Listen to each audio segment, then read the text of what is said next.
राज्य में कार्य करुवा विद्युत श्रमिक कर्मचारी मानकर बहु प्रतीक्षित दरमा पुनर्निर्धारण संक्रांत में ओपीटीसीएल कर्तृपक्षों सहित एकता मंच एक द्विपाक्षिक राजीनामा स्वाक्षरित होइछि। विद्युत विभाग में कार्य करुवा रेगुलार कर्मचारी मानकर बहु प्रतीक्षित दरमा पुनर्निर्धारण संक्रांतीय द्विपाक्षिक राजीनामा एमओयू स्वाक्षरित होइछि।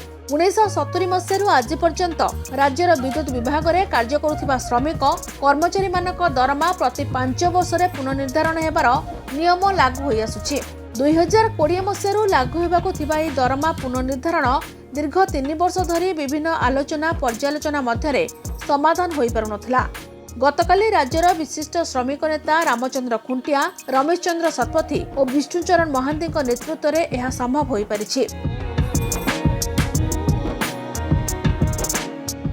चेयरमैन एवं मैनेजमेंट बर्तमान राजी हेले 6 वर्ष अर्थात रेगुलर हमार 6 वर्ष ट्रेनिंग पीरियड तक मिसे 8+1 कहते जो ड्राफ्ट चाकरी जो दिन ऑलरेडी चाकरी जो दिन ठारू 7 वर्ष तामाने जॉइनिंग ट्रेनिंग पीरियड वर्ष हेला 7 वर्ष नले रेगुलर 6 वर्ष पर जो माने अछंती जोटा हमारे चाहूतले 5 वर्ष पई सेटा 6 वर्ष फाइनल हला।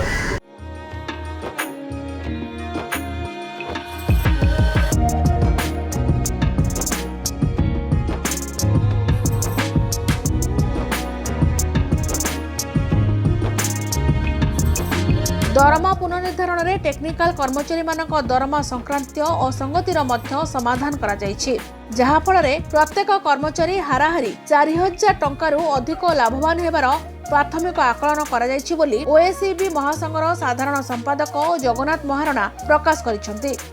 Bureau report, Lokshakti TV.